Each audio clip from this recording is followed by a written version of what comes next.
En julio de 1980, un hombre bebió un simple vaso de agua.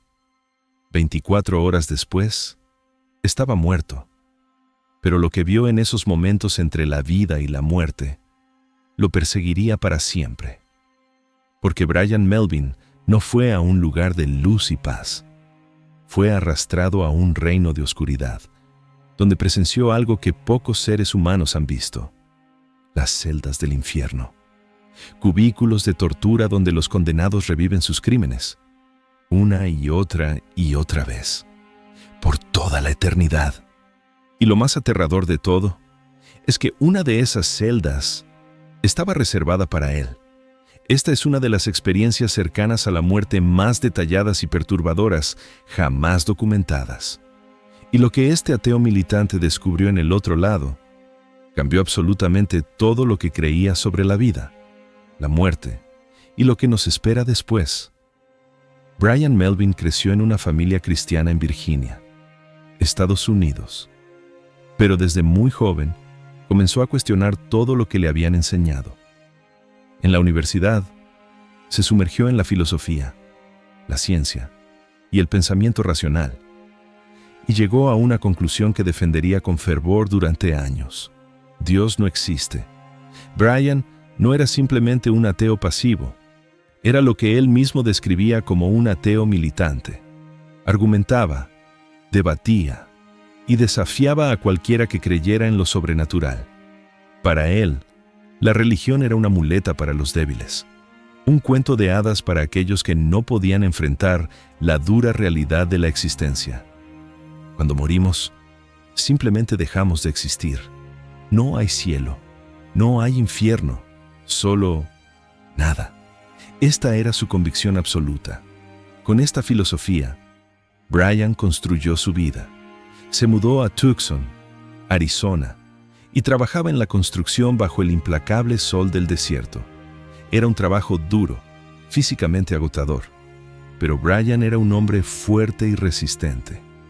Ese día de julio de 1980 parecía como cualquier otro. El calor era brutal, más de 40 grados centígrados. Brian y sus compañeros trabajaban en un sitio de construcción, sudando bajo el sol abrasador. Cuando el calor se volvió insoportable, Brian buscó algo para beber. Encontró un contenedor de agua en el sitio de trabajo. Sin pensarlo dos veces, llenó un vaso y bebió. El agua sabía extraña, pero tenía tanta sed que no le dio importancia.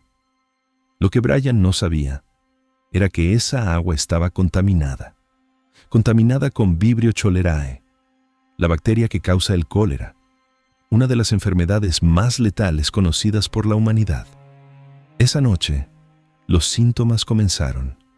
Primero fueron náuseas leves, luego vómitos incontrolables, después diarrea severa que no se detenía. Su cuerpo estaba perdiendo líquidos a una velocidad alarmante. Brian se negó a ir al hospital. Era terco, orgulloso, convencido de que podía superar cualquier enfermedad por su cuenta. Pero esta no era una enfermedad común. Durante las siguientes 24 horas, su condición se deterioró rápidamente. Su cuerpo se deshidrataba. Sus órganos comenzaban a fallar. El dolor era insoportable. Y entonces, en algún momento durante esa noche de agonía, Brian Melvin dejó de respirar. Su corazón se detuvo. Y en ese instante, el ateo militante que había negado la existencia de Dios durante toda su vida adulta, estaba a punto de descubrir la verdad más aterradora del universo. Lo primero que Brian sintió fue que estaba más vivo que nunca. No era como despertar de un sueño. Era una claridad de conciencia que nunca había experimentado en su vida terrenal. Cada pensamiento era cristalino, cada sensación amplificada 1000 veces. Y de repente se encontró frente a alguien, una figura sentada en un trono, emanando luz. Brian supo instantáneamente quién era. Era Jesús, el mismo Jesús cuya existencia había negado y ridiculizado durante años. Había amor en esa presencia, una compasión infinita, Pero también había algo más, una firmeza, una justicia inquebrantable. Y cuando Brian miró a los ojos de ese ser de luz, vio algo que lo llenó de terror. Sus manos, las cicatrices de los clavos, reales, visibles. Un recordatorio eterno del sacrificio que Brian había rechazado. Entonces, Jesús habló, y sus palabras atravesaron el alma de Brian como un rayo. No estaba listo para el cielo. Había vivido su vida entera negando a Dios, rechazando toda oportunidad de redención. Y ahora, tendría que ver algo. Un lugar desconocido, que es mejor olvidar, pero que no quedará sin ser visto. Brian sintió que una puerta se abría detrás de él, y fue arrojado a un túnel, un vórtice que lo arrastraba hacia una luz amarillenta y enfermiza. Cayó del cielo y rebotó contra el suelo. Se levantó, aturdido, y miró a su alrededor.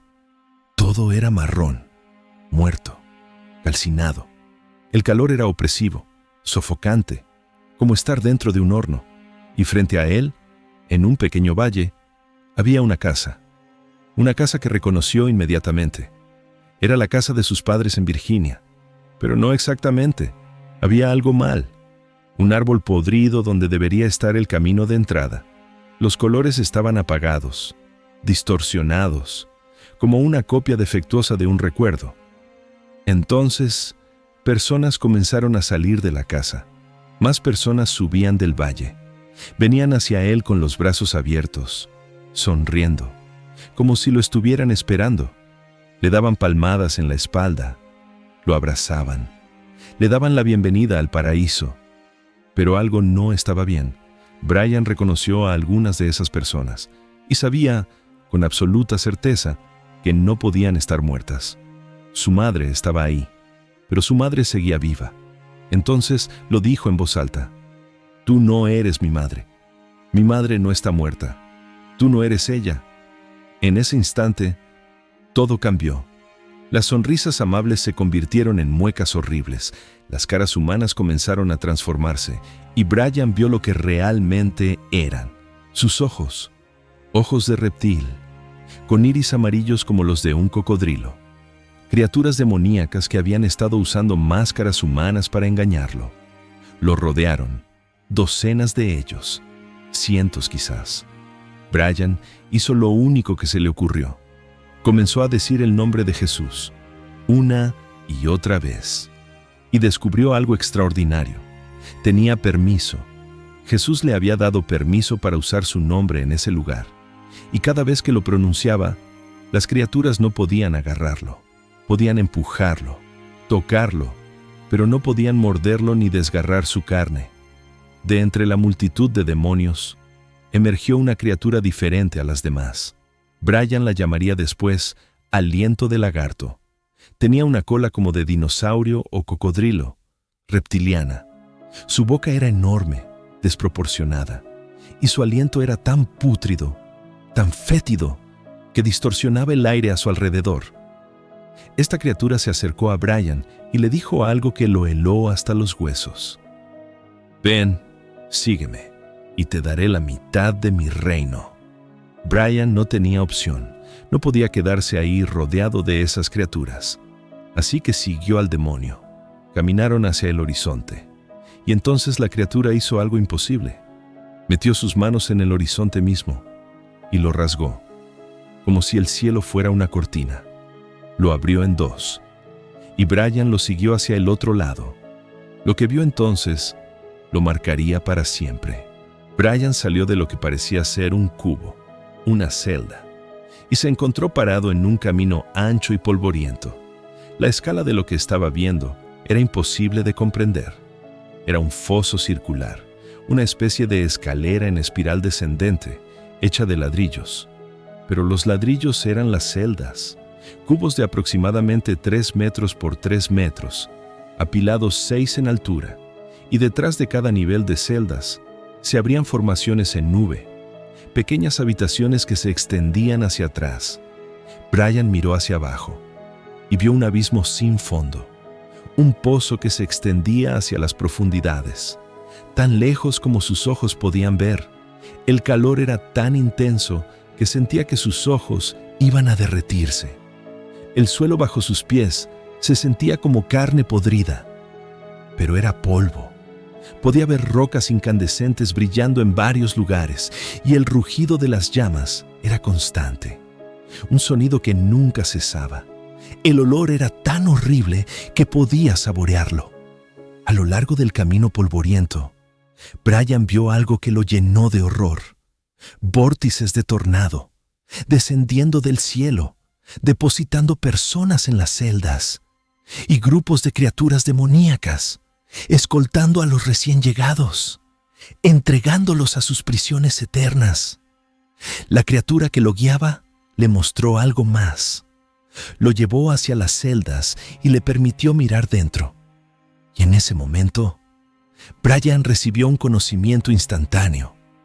Podía ver la historia completa de cada persona en esas celdas.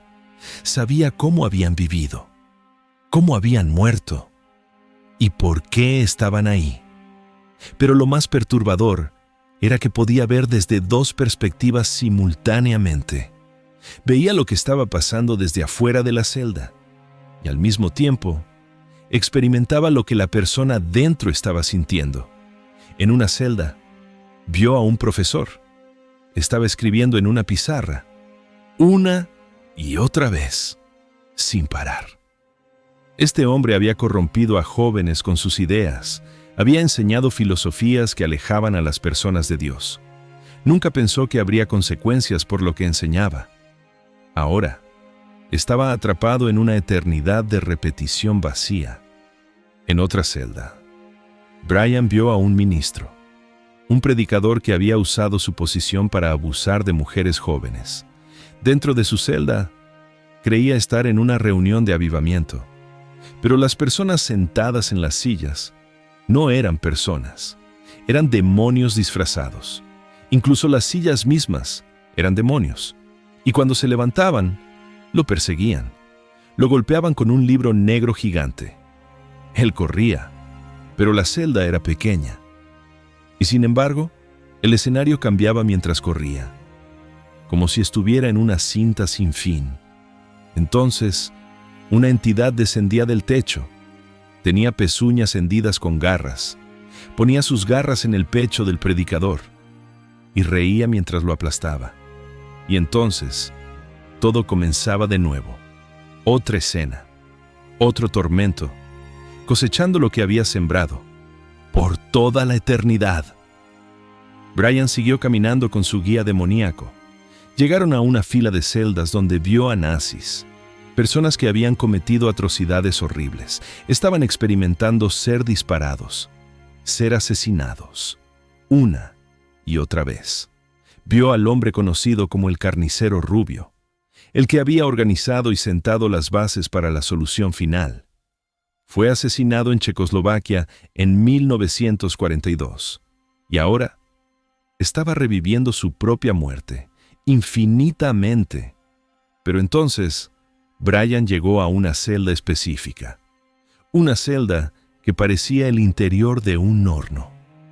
Y dentro, vio a alguien que reconoció inmediatamente: el pequeño bigote, la postura encorvada. Era Adolf Hitler. Brian observó horrorizado mientras Hitler era sometido a los mismos tormentos que había infligido a millones. Estaba siendo gaseado, cremado. Su carne era consumida por las llamas y luego regresaba, una y otra vez. Sentía todo el dolor, pero también estaba lleno de una rabia violenta.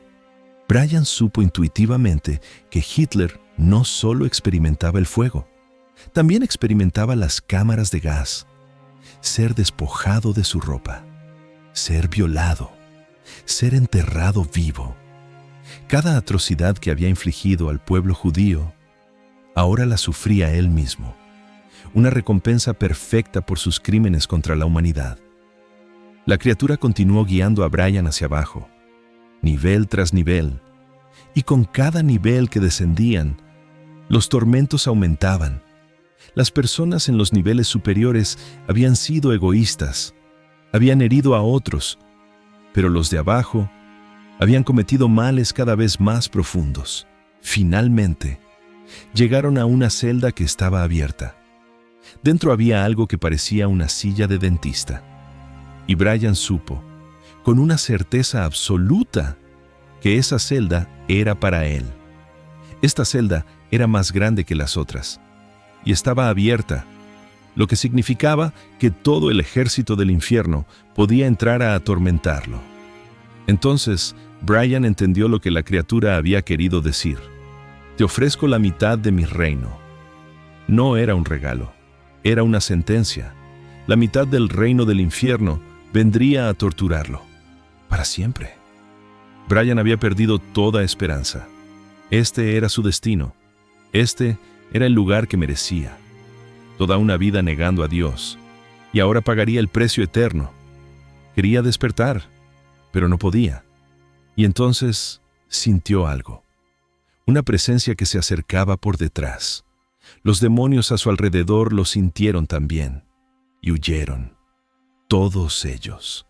Se dispersaron como cucarachas cuando se enciende la luz. El suelo comenzó a temblar con cada paso de esa presencia. Y cuando Brian estaba en su momento más oscuro, cuando había perdido absolutamente toda esperanza, Jesús vino por él. Brian no vio su rostro esta vez, solo sintió su presencia, abrumadora, llena de amor y poder, y escuchó una voz que le preguntaba si quería quedarse o regresar. Brian suplicó por otra oportunidad, y en un instante fue arrancado de ese lugar de tormento. Despertó en su cuerpo, empapado en sudor, temblando incontrolablemente. Estaba vivo. De alguna manera, había sobrevivido al cólera y había regresado del infierno mismo. Brian Melvin nunca volvió a ser el mismo. El ateo militante que había argumentado contra Dios durante años, ahora dedicaría su vida a advertir a otros. Escribió un libro llamado Una tierra desconocida, el dominio del infierno. En él describe cada detalle de lo que vio: las celdas, los demonios, los condenados reviviendo sus pecados por toda la eternidad. Se convirtió en pastor y viaja por el mundo compartiendo su testimonio, no para asustar a la gente, sino para darles la oportunidad que él casi no tuvo, la oportunidad de elegir antes de que sea demasiado tarde. ¿Qué podemos aprender de esta experiencia? Primero, que nuestras acciones tienen consecuencias eternas. Cada decisión que tomamos, cada persona que herimos, cada oportunidad de amar que rechazamos, queda registrada. Segundo, que el engaño es la herramienta principal del enemigo. Esos demonios intentaron engañar a Brian con rostros familiares, con falsas bienvenidas. El mal rara vez se presenta como lo que realmente es. Y tercero, que nunca es demasiado tarde para clamar por misericordia. Brian estaba en el infierno mismo, destinado a una celda de tormento eterno. Y aún así, cuando clamó, fue rescatado. La pregunta no es si el infierno existe. Brian Melvin lo vio con sus propios ojos. La pregunta es, ¿qué vas a hacer tú con esta información? ¿Seguirás viviendo como si no hubiera consecuencias? ¿O tomarás en serio la oportunidad que tienes hoy de elegir un camino diferente? Brian casi lo descubre demasiado tarde. Tú no tienes que cometer el mismo error. Gracias por acompañarme en este viaje. Si esta historia tocó tu corazón, compártela con alguien que necesite escucharla. Y recuerda, cada día es una nueva oportunidad. No la desperdicies. Hasta la próxima.